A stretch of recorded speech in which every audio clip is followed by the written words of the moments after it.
Hi, everyone. Thanks so much for joining us today for our discussion of crushing barriers to the skilled trades. I'm really honored to be joined by Sam Effa, RBC Olympian and two-time Canadian champion in the 100-meter dash, Chef Siobhan Detkovich, the youngest ever competitor on Top Chef Canada, and Sebastian Clovis, carpenter and HGTV home renovation host. Thanks, everybody, for joining us today. I want to begin with you, Sebastian. Can you tell everyone how is it that you got interested in the skilled trades to begin with? Well, my father was a school teacher, but he was also a makeshift carpenter in that he built everything in our house. We moved to Canada from London, England in the late 80s. And obviously we didn't have a lot. So he built the desks, he built the tables, he built the beds. And so as a youngster, just watching my father work the tools and put together these pieces of furniture just inspired me. And obviously I was right on his tail, picking up those tools right. As soon as he put them down, I'd pick them up. And a few years later, I have to give thanks to my parents. They got a renovation inside the house and they convinced that contractor to take me on as a gopher. You know, he called it a gopher because basically the job was, hey, Seb, go for this, go for that, and bring it back to the site. And I built a real rapport with this builder at the age of 14 years old. He was an older man, around 50 years old. He ended up taking me on every summer as a builder. After high school, I worked for an entire year for him. So I really got my foundation in building and my knowledge of construction at an early age. A, from being inspired from seeing my father, and then B, my parents setting me up with this builder and getting me into a position where I had access to the wisdom of an elder. Right on, Sebastian. And Siobhan, how about you as a chef? How did you get started or take an interest in the trades? Honestly, it was by a fluke. I had moved from Vancouver Island to the South Okanagan to a very small town called Oliver. And, you're 15, you're angsty, you didn't want to be at a new high school, you left all your friends. And it just so happened I was put into like the seniors food class at the time, and our career counselor had come in and was like, hey, who wants to leave high school for a year? And I'm like, please, anything. Like, so all I had to do was take a trade. And it was a dual credit program through our apprenticeship. Kind of like system here in BC called ITA. And so from there, I kind of took culinary arts because I'm like, you know what? Cooking is pretty essential, like, home skill to have. And I started apprenticing actually under a phenomenal chef to this day. She's still one of my biggest mentors. And, just by having that support from a great mentor and by just going to school and really finding my niche throughout that, seeing the love and the passion that chefs had for food and what they were doing to this day is like kind of like still what drives me and what kind of like really kickstarted my career from there. And here I am 7 years later. So Here you are on this panel. Thank you so much, Siobhan, and this national panel, of course. Sam, you have a different perspective on the trades because you're studying it from your master's thesis perspective at Queen's, which is fascinating. Can you share with us how you first became interested in the trades, and also about a little of what you learned about the benefits of being in the skilled trades?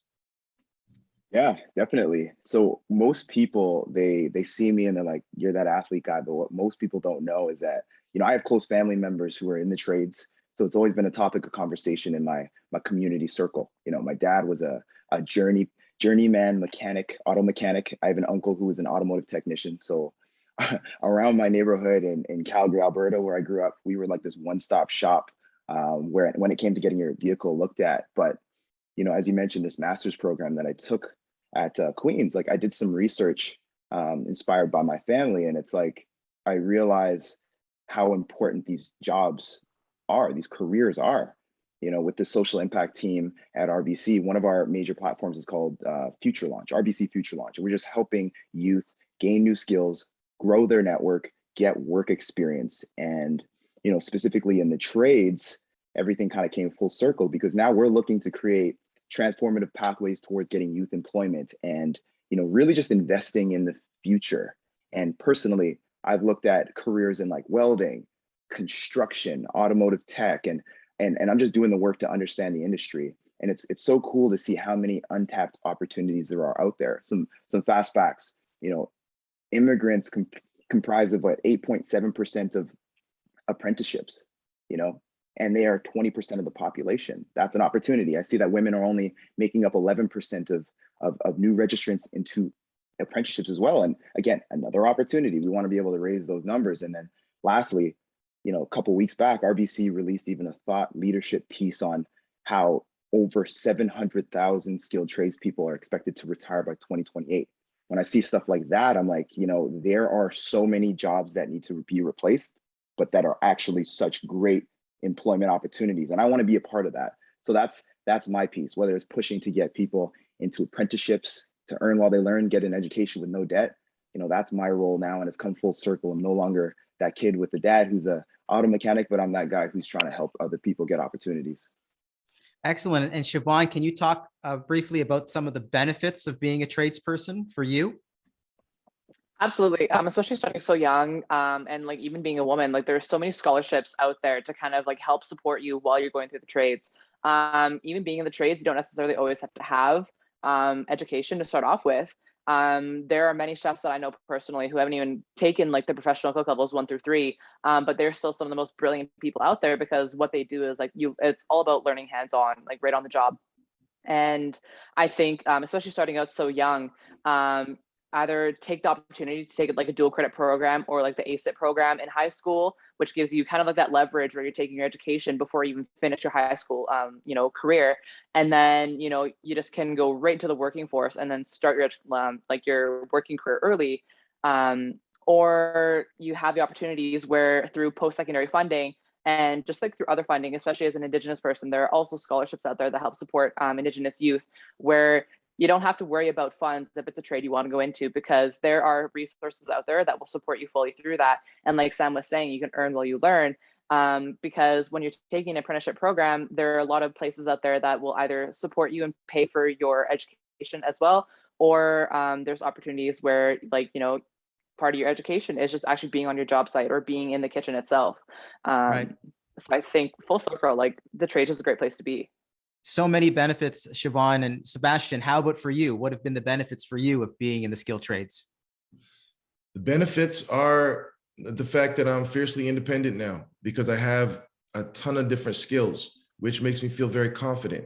I feel confident walking into a home and knowing that I can identify what the problems are, whether I'm doing that for a client or whether I'm doing that for a family member or where I'm doing that for myself. When I say fiercely, when I say independent, I'm not just talking about independent from a monetary standpoint. I'm talking from a knowledge standpoint. I feel like I don't rely on other people to have to do everything for me because I can do a lot already myself, but from acquiring those skills, I've also entrenched in my mind this understanding that I can acquire also more skills at any given time to learn how to do the things that I need done. And so that's what I'm talking about with independence. And I've benefited from the trades, from giving me that confidence to know that, yeah, I can learn and I can learn quick and I can go quickly to application. And so there's not a problem that I don't already know how to fix or can't very quickly learn how to fix. So that independence is power. And staying with you briefly, Sebastian, and then we'll throw it to Siobhan and Sam. How about some challenges? I mean, there are benefits, but no doubt maybe there have been challenges along the way. Can you talk to that a bit? Yeah, there's tons of challenges, and it all depends about what phase of my career we want to talk about. I mean, I think early on, one of the major challenges for me was getting tools. They're expensive, you know, and I remember having my first little 5 kit of tools with a skill saw, reciprocating saw. It had a sander, it had a driver, it had a drill, and I was getting it done with just those tools, but then leveling up and getting some more to allow me to have a bigger scope of possible jobs that I could take on, and an ability to get those jobs done faster because I have more updated tools. And acquiring those tools was a real challenge. Holding on to those tools and transporting those tools, that was a whole nother challenge. And the first time I ever had my tools stolen, that was another challenge because that set me all the way back. I think in my trades, you know, sometimes having things stolen from you and having tools stolen from you is like a cardinal sin in the construction industry, because you're literally stealing a man's way to eat. Hmm. You know, you're stealing a fishing rod. I can't fish without the rod. It's like you go hungry.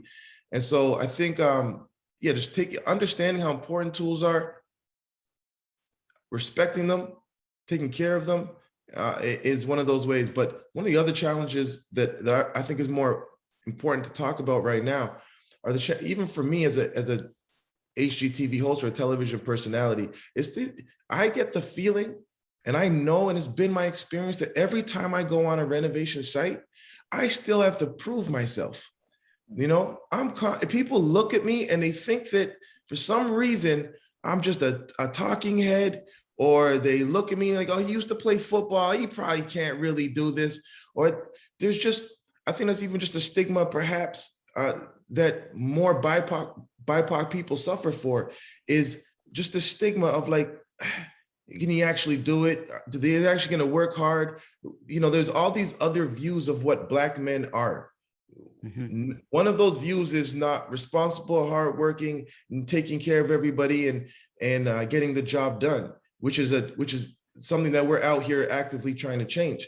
But even me as a personality on television, every site I go into, I have people looking at me, questioning whether I can really do it. And I constantly have to prove myself, which I enjoy because I like that challenge. And I like when people underestimate me. And then I come in and I figure out the solutions and I put my hands on the tools and work faster than everybody else. And immediately everyone in the room has to step back and salute. And so I think that's a challenge, because if people were constant, you know, because that's an attitude thing. Mm-hmm. Being constantly challenged on whether you're worthy or whether you can do it or whether you bring the same value as everybody else can eat away at your ego, or can eat away at your character.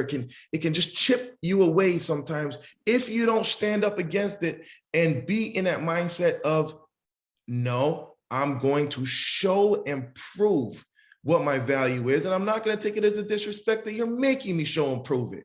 But let me tell you, proof is in the pudding. Well said. And I'm gonna serve it up, and I'm gonna serve up that Jello. You are serving it up. You know, Siobhan, I said I'd go to you, but I think Sam, I'd love for you to just react to what Sebastian said and talk a little about what you perceive as some challenges. Sam? Yeah, there's a lot of different challenges. I mean, I was nodding my head right there when Sebastian was speaking. There's so many unconscious biases. People assume your talent level. So, you know, being a Black man as well, and in all industries, you see this piece, but I can't imagine what that would be like. But from my specific research within the trades, like I looked at something called a mobility barrier. So a lot of the youth that I talked to, you know, they felt that once they, you know, not necessarily in the job site, but as they're trying to get a job, they felt like, or even learn how to get into a trade, they felt like they've already invested so much, for instance, into a first year program that maybe not a university program that might not translate into a career. They felt like they couldn't step back. So when they would see, you know, opportunities within a trade, you know, when you've already invested money, you've invested time, and you may have pressures from your parents. That was a big challenge that I definitely saw. And, you know, you might see these opportunities, but if they're not presented there and there's 100%, you know, guarantee that you'll get a job, it's going to be an issue. I mean, I felt this personally before becoming an athlete and getting a scholarship in university for track. You know, I worked at a deli making, it was something like $8.60 an hour. And I remember being in like a calculus class, and I saw opportunities within the trades. I saw opportunities everywhere, but it was like in this calculus class, I already dropped $400 on this class. So I had to work my butt off to get through that class, while I had, you know, good friends of mine that they had their family just fronting the money, saying, you know, you can drop that class, it's okay, we'll put a $400 into that next piece. So I think just a challenge in its own is like getting into a skilled trade if you haven't been educated on these opportunities early enough. And it's super frustrating. And then it gets into exactly what Sebastian was saying. So there's definitely those pieces, but I think by having even this conversation, we're going to be able to talk to youth and tell them, hey, like, look, you know, as long as you go in there prepared, and I like how Sebastian just said, like, you know, people look down, but at the end of the day, he's proven himself. Like, we have to have that kind of mentality. Terrific, Sam. And I love this insight about the mobility barrier. I think it needs to be talked about more. We often say, you know, life is short, but, you know, assuming you're going to go on to live a healthy life, life's long.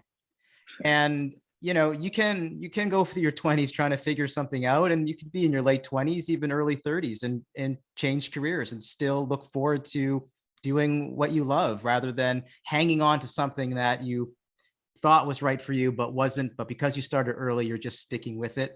And many people have those types of regrets. Siobhan, how about you? What are some challenges you've experienced as a chef, or perhaps in particular as an Indigenous person in the culinary arts or in the skilled trades? You know, like it's like to like start off, it starts off the same like what like Sebastian was saying, like, you know, knives like aren't cheap. Like obviously not as expensive as tools are, but you know, if you want like a good set of knives, like Japanese knives or like German, they do come at a pretty penny, and to upkeep those knives as well. Or like when you get into more utensils that you need, obviously not every kitchen is going to have the equipment that you need. So you do need to have, like, you know, it's taking me my whole career to kind of like build to what I have now. But also looking at the culinary industry, you know, people want to eat. People are always going to want to eat, right? So on the days that most industries will have the day off because of a stat holiday or anything, it's like you have to remember, like, we're the ones cooking for you if you and your family decide to go out to eat on that holiday. So, you know, most of the times around Christmas time, Christmas Day is the only day that necessarily you'll have off. Because you're working Christmas Eve, and then you're also working New Year's Eve, and then you're working New Year's Day. You're working every holiday after that. So I honestly, like, I can't even remember the last time that I actually had a holiday with somebody, like, ever since I have been in the industry, just because of, you know, it's part of, like, you know, it's your job. It's what you have to do. Going along with that, it's, you know, at the, like, you know, I don't want to like talk so negative, like, you know, make it sound like I'm talking so negatively about it, but like the culinary industry is the lowest paid industry probably that is out there. So it's one of those things where it's like, if you want to be a cook and, you know, you want to really dive into this industry and take it for all it's got, you have to learn to like make it on a budget. Like even to this day, like I survive off of rice cakes and peanut butter because, you know, to make ends meet, you have to, you know, you're underpaid. You work long hours, but you're underpaid. Going alongside like with that, like, you know, just being an Indigenous woman, it's another thing, right? To be a woman in the industry is one thing, but also to be like a person of color, it's kind of like a double whammy that I'm kind of in right now. But I've definitely been in kitchens where I've had, you know, I've walked like beside the chef to even just grab garnish to like finish my dish because he was busy, and he turned and looked at me and said, "There's no way like I'm letting, you know," because we were in an open kitchen. He's like, "There's no way that I'm letting, you know, a woman, let alone a woman of like, you know, a woman of color stand in front of me for the guests to see." So he kicked me out of the kitchen and I got sent to the back. So like there's like different challenges that you face, but going with that, like that's not the whole industry, right? It's just kind of to each individual. A lot of chefs I find are just kind of still stuck in like the very 1970s mindset where it's like, you can't do your job, get out, we'll find somebody else. But the whole industry is hurting right now, as most industries are. You know, working long hours, not really having a social life outside of your kitchen family or your restaurant family. There's a lot of mental health stigma that kind of comes around with that as well. So I think it's just kind of like, once you find that passion, it's really just like let it fuel you and take it for all it's got, because no matter what you do, no matter what career you go into, there's always going to be challenges you face. And just because you hit it like, you know, a hard wall doesn't mean that, you know, that's the end of the line. It's always just, okay, like, how can you prove yourself? I've definitely had chefs tell me that, you know, you'll never make it, you'll never do it. And then, you know, Top Chef Canada season 9 came out and it's like, all right, what's up?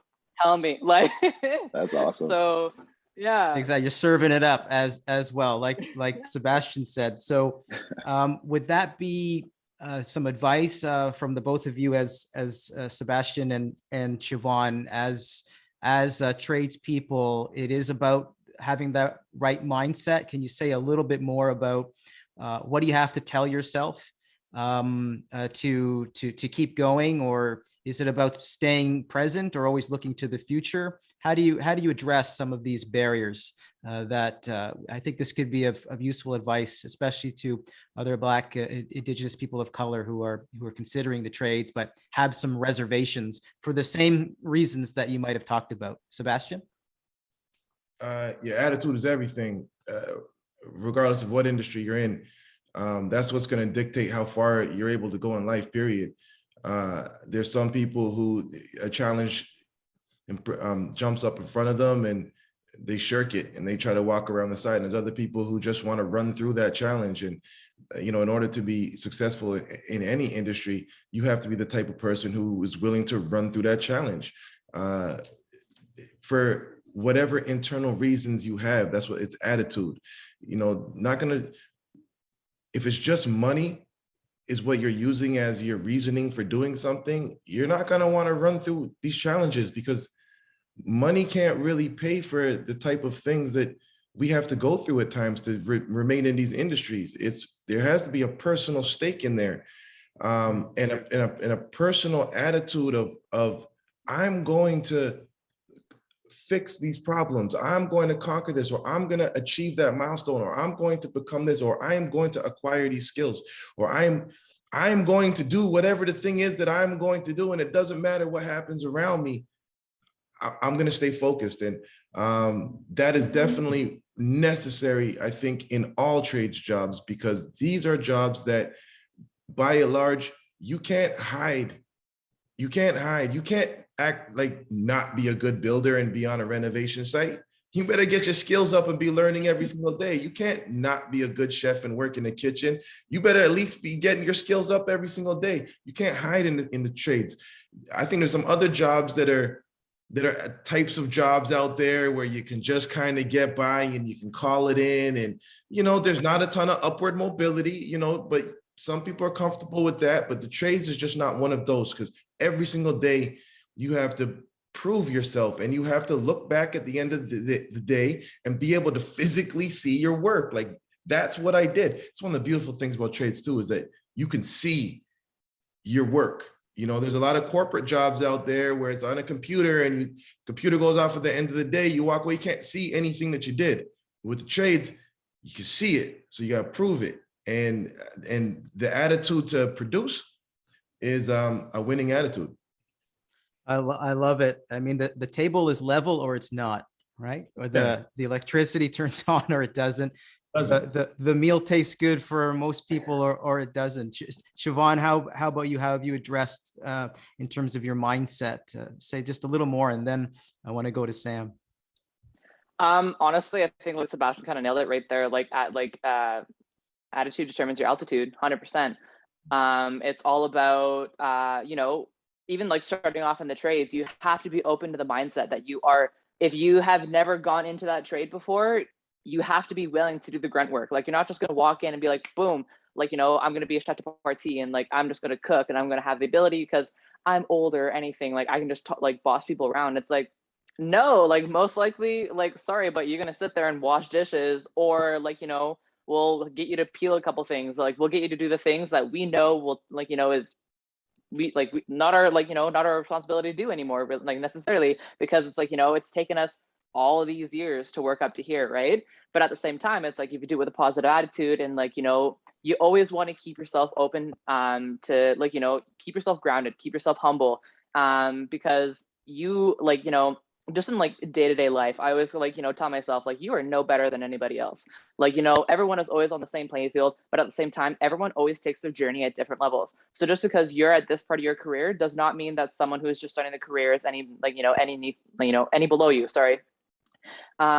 Because you two were once in that position, right? And so depending, wherever you are, it's up to you to kind of bring up that new generation of, whether of tradespeople, as well as just always be willing to learn. That is the greatest thing that I found, especially in any kitchen, regardless of what always ask questions, always kind of be ready to be hands-on, because with your attitude and your willingness to learn, that is what will ultimately bring you up in your career. And I'm a firm believer in you reap what you sow. And so if you put all that hard work in, then good things will kind of come your way, Mhm. regardless of like networking or anything like that. So I think that's excellent advice. And I know that there are young people watching who are certainly inspired by the both of you and your stories and the challenges you've had to overcome and are still overcoming. At the same time, many face another type of challenge. And Sam, I want to ask you about this because you've researched parents and attitudes towards skilled trades, careers in part as part of your research. And I wonder if you could share with everybody here what you've learned about parents' perception of skilled trades. And I'm curious if Sebastian and Siobhan might have seen themselves in your in the data that you saw. I know Sebastian, your parents were pretty supportive to begin with, but let's hear what you've learned, Sam. Yeah, no, and I'd love to hear that both of your opinions on this too. So I spoke to all ranges of parents, so newcomers to first generation, second generation immigrants, and what I saw was super interesting. So with like first generation immigrant parents who came from another country and just like established themselves in Canada, there was this strong mindset that because they uprooted themselves, they jumped into a new country, so Canada, and they came here for more opportunities. They looked at their kids now getting education as like, you need to become this doctor, lawyer, engineer. I'm sure we've all heard this. So that was something that was very interesting. And they also went to even deeper, and they said that, these skilled trades are not prestigious when they did look at the welders, even construction. And I found that so interesting, but kind of sad at the same time, because when you really dig deep, I mean, like you guys have said, yeah, you have to work hard, but also, again, these are still viable opportunities. And that was something that I thought was interesting. I talked to some Black youth as well who were just telling me about why they did or didn't get into the trades. And one South Asian individual is a great example. He came up with this concept that he saw it on TikTok. I'm not on TikTok, but he sent it to me. And he was like, he talked about this term called intergenerational cognitive dissonance. It's a mouthful, but essentially he explained to me that this concept is his parents came to Ontario in the 80s, and they had this mentality where skilled trades is looked at as like, negatively, it's lower than for whatever reason. But they also held on to this mindset. And then back home in India, it was like the skilled trades was now accepted, and we saw that it was essential, and there's like, security. But because he is now under his parents living in Canada with the same mindset, they still were looking at him, when he wanted to go into construction and welding. And they were like, no, we don't want this. Meanwhile, his cousins back in India were like, there was a couple of them that were thriving in the trades. So it was like, they were kind of like stuck in this weird mindset. Like I said, it's called intergenerational cognitive dissonance. Mhm. And now he's forced to go into, the traditional doctor, engineer, lawyer, these pathways, when his passion was to work in construction, work in welding. And it's just like, I'm curious to the two of you, like, have you seen this? Have you felt this? Because everything I'm doing is research, and it's somewhat theory, but I'm curious from individuals who are in the game and have skin in the game. Have you seen that as well? Sebastian, go for it, please. Yeah, you really interesting, Sam. I think I've seen a lot of that. I've seen a lot of people, and I felt that experience of my parents and parents in general, especially of families who have immigrated here from other places. They want, because they've come to Canada, this land of opportunity and this land of freedom and this land where it's access to education, they want the world for us. I was born in London, England, so I'm not even first generation Canadian yet. A lot of my friends, we're not even first generation Canadian yet. Our kids will be. And so we're kind of we are a crop of kids whose parents grew up in other places around the world, and they got us here. And so now they want everything for us. They want the best education. They want us to achieve everything that they believed in their mind as they made that trek from wherever they came from to get us here, which is a huge voyage, right? Yeah. And it's a huge decision to uproot a family and make this leap of faith. And in that they've dreamed up this world where their kids can become the greatest of the great, the doctors and the lawyers and the things that we consider to be the creme de la creme jobs, I suppose, or their most prestigious jobs. But what I actually think that's driven from is our parents just wanting us to be happy. So in order to be happy, we need to be able to earn. They want us to earn well so that we can succeed in society and we can buy homes and we can do the things that we need to do. And when you think about what, and in the makeup of a lot of people's minds, they don't think you can make that kind of money in the trades. They don't think you can necessarily earn a successful living and being able to raise a family on the type of wages that come out of construction or welding or plumbing or electrical. And what I know is that that's just something that people think. That's not true, because there are some extremely wealthy electricians and plumbers and HVAC installers and contractors and builders, period, are walking around. The wages are very fair. And also, we are the masters of our own destiny. If we want to take a vacation and not take jobs, we take a vacation and don't do some jobs. If we want to work harder and go overtime, we work hard and go overtime. If we judge that our value has risen, we raise our prices, period. You don't have to wait for anybody to tell us to raise our prices. We raise our prices so long as we can find clients willing to pay those prices because they actually value what we bring to the table. We charge those prices. And so I think there is this funny thing of, especially immigrant families like myself who have come here, our parents wanting us to achieve the great of the great. And it just takes a little bit of time to realize there are multiple ways to get that done. And in my opinion, the trades is absolutely one of them.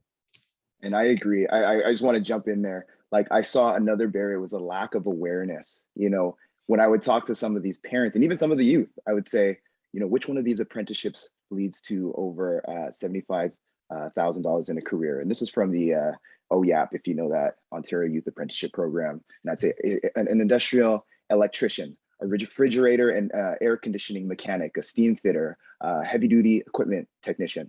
And they would be like, they would choose, they weren't even sure if any of these even made over 50 grand. And I would tell them, all of them. All of them. And it's just, minds are blown. These are essential jobs. Right now, we're going through a pandemic.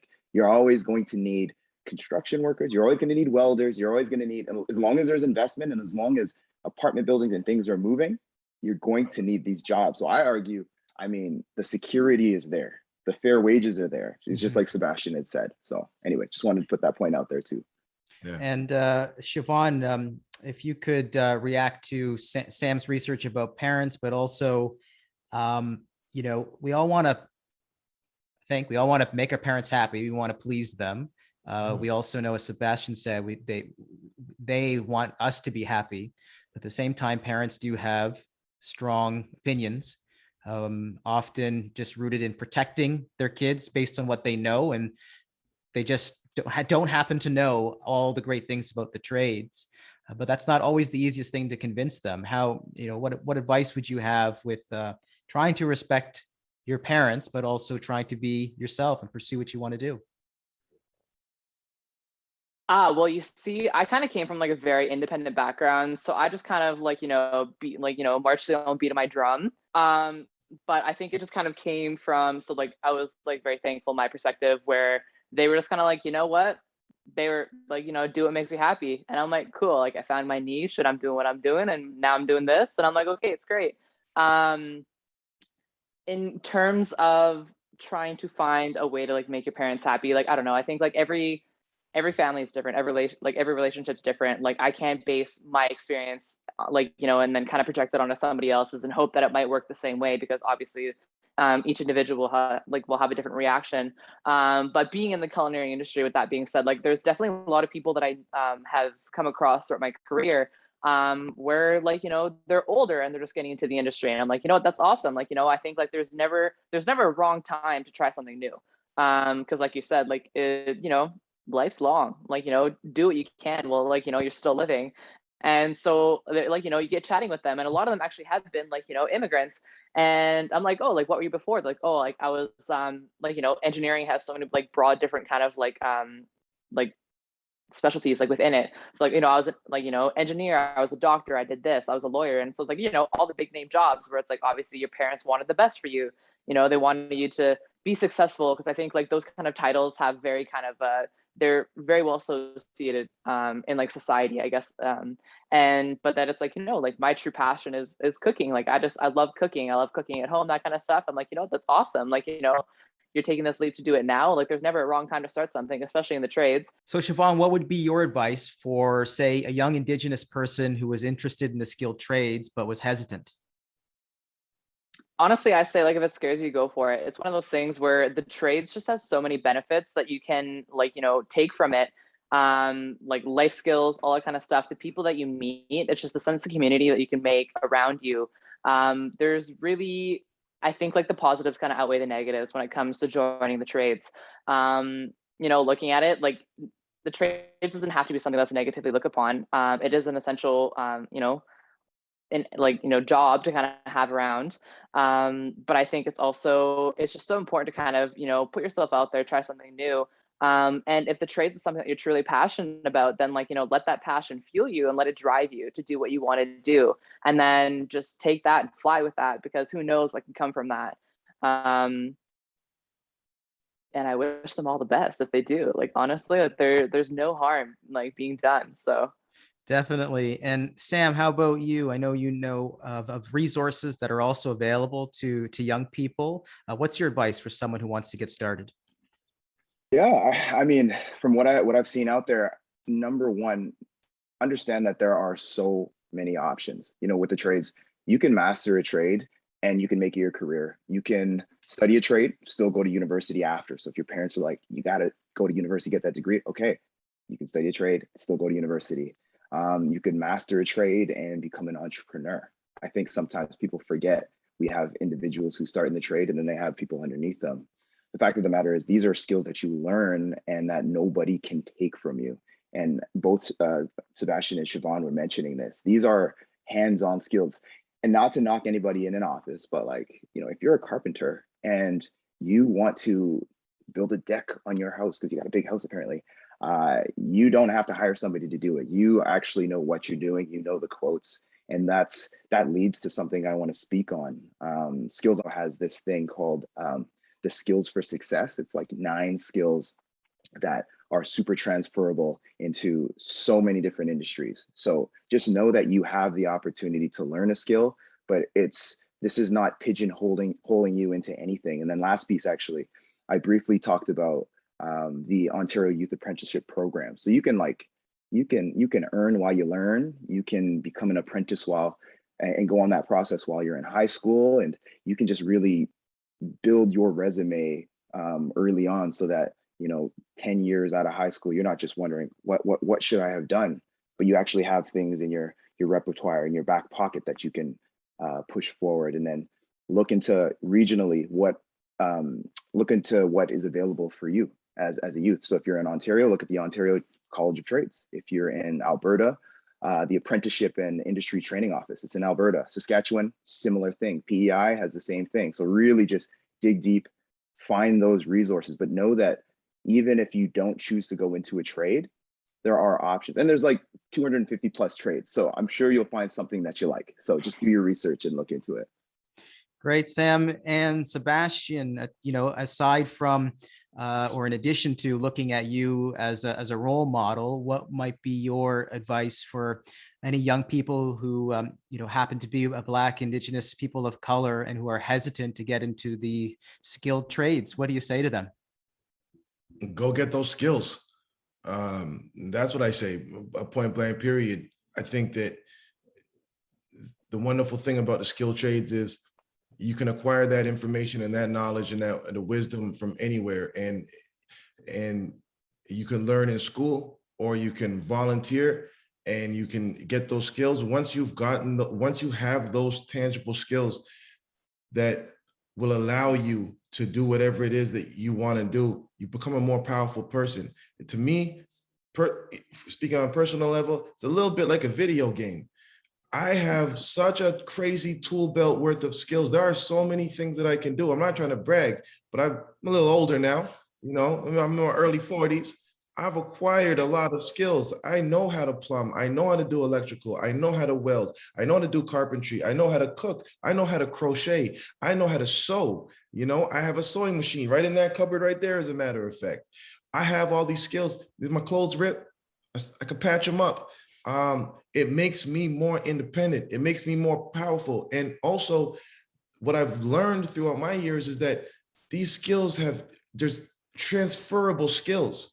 You would be shocked and awed to figure out how being able to sew can make you a better carpenter. You would think that there's no connection points there, but there are so many connection points there in the way that you learn, the way that you get the skills, the way that you practice, the way that you just go about your education process. And so the trades are beautiful. The one thing I would say is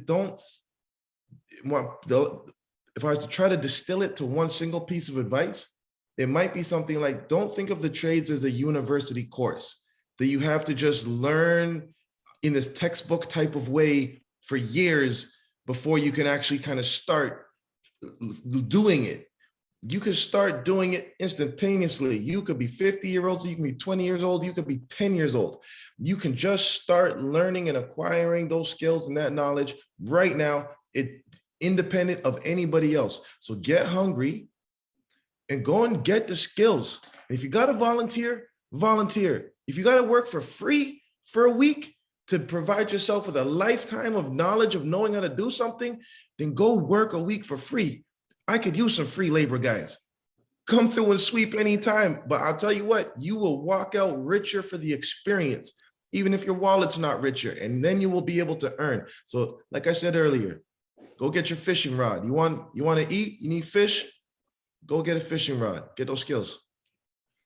That's a terrific way to end it. So many excellent reasons for a career in the skilled trades that were discussed today, not the least of which is a terrific, of course, salary and job security in most skilled trades, but also feeling alive, right? Not sitting indoors and air conditioning with your feet up all day and then nothing else to do, being self-sufficient. I love that idea of having power. And of course, also that you can't hide in the trades too, right? So be a presence, be visible. And that's the best way to also advance.